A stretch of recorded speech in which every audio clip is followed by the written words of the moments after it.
दोस्तों, सबको पता होगा आरआरबी 2019 में एग्ज़ाम ली थी पैरामेडिकल का, रेडियोग्राफर का।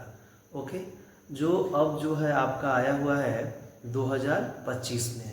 सबका एग्ज़ाम डेट भी आ चुका है, 28-29 अप्रैल का लास्ट में है। ओके, तो हम लोग 10 क्वेश्चन वैसे तैयार करेंगे जो हमारी एग्ज़ाम में आने की काफ़ी संभावना है। फर्स्ट है high voltage transfer is a. High voltage जो है ट्रांसफर वो क्या करता है, तो स्टेप अप ट्रांसफर है, स्टेप अप ट्रांसफर करता है। Okay, use to increase the voltage, उसका काम ये है कि वो वोल्टेज को इंक्रीज करेगा।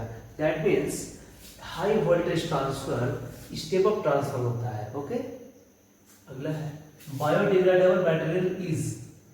हमें बताना है कि बायोडिग्रेडेबल मटेरियल कौन कौन सी होती है। आपके पास ऑप्शन दिया हुआ है wood, aluminium, nuclear waste. Okay, तो आप पहले सर्च करेंगे कि what is biodegradable material. Okay, तो बायोडिग्रेडेबल जो मटेरियल होती है वो नेचुरल होती है। यहाँ पे जो भी नेचुरल का ऑप्शन दिया हुआ है वो आपका वुड है। ओके, नेक्स्ट देखेंगे third generation CT scanner use. अभी आपको पता होगा first generation, third generation, second generation, fourth generation CT scan आ गई है। तो हम देखेंगे कि जो थर्ड जनरेशन सिटी स्कैन है वो किस प्रकार से काम करती है। तो उसका आंसर होगा फैन एक्सरे बीम, वही फैन शेप में ही ये एक्सरे प्रोड्यूस करती है। ओके, और फिलामेंट ट्रांसफार्मर इज अ। जो फिलामेंट ट्रांसफार्मर होती है आपका यहाँ पे हाई वोल्टेज ट्रांसफार्मर है। नेक्स्ट है filament transformer is a step down transformer. ये क्या होता है कि स्टेप डाउन ट्रांसफार्मर होता है। आप ये समझिए डायरेक्टली कि अ filament transformer is a step down transformer. आपके माइंड में सब छप जाना चाहिए कि जो फिलामेंट ट्रांसफार्मर होता है वो स्टेप डाउन ट्रांसफार्मर होता है।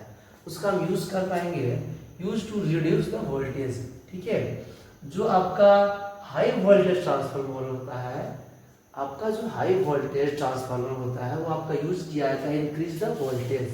लेकिन जो आपका फिलामेंट ट्रांसफार्मर हो जाए वो आपका स्टेप डाउन ट्रांसफार्मर होती है जो कि use to reduce the voltage. Okay, आपने पढ़ा होगा, जो भी रेडियोग्राफर का स्टूडेंट होंगे आपने पढ़े होंगे bremsstrahlung radiation is produce X-ray spectrum. ये जो है लगातार एक्सरे प्रोड्यूस करती है। ओके, तो आप इसको ऐसे याद रखेंगे। नेक्स्ट है the grey matter on the surface of the brain is called cortex. हम उसको क्या बोलेंगे, जिसे द ग्रे मैटर, जिसे कि आप सबको पता होगा ब्रेन में grey matter, white matter, sulcus, gyrus, बहुत सारी चीजें होती है जो जानने को चाहिए। एक हर एक रेडियोग्राफर का ये नीड होता है जो अपने स्टडी को अच्छे से करे। तो the grey matter on the surface of the brain, मतलब ब्रेन का सरफेस पे ग्रे मैटर को क्या कहते हैं, तो कॉर्टेक्स कहते हैं। ओके, नेक्स्ट है photo cathode convert. Photo cathode convert जो है वो क्या करता है, तो हम देखेंगे कि फोटो कैथोड जो कन्वर्ट्स है वो light photon to electrons. Okay, 8 number है energy of an electromagnetic radiation is directly proportional to the its. मतलब कहने का मतलब है कि energy of electromagnetic radiation, electromagnetic radiation का जो एनर्जी है वो किसके डायरेक्टली प्रोपोर्शनल है, तो आप डायरेक्टली बोलेंगे कि इट्स फ्रीक्वेंसी, इसका फ्रीक्वेंसी क्या है। ओके, नेक्स्ट है TLD card essential consist of.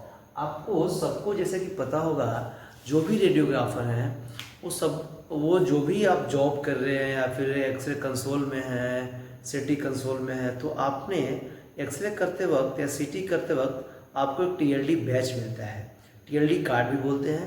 TLD का फुल फॉर्म होता है दोस्तों थर्मोल्यूमिनेसेंट डोसीमीटर। ओके, जो कि बहुत ही एक जो रेडिएशन को मेजर करने का काम करती है और उसका यूज़ रेडियोलॉजी डिपार्टमेंट में बहुत ही काफ़ी नीड होती है। ओके, तो आप इसको मेंशन जरूर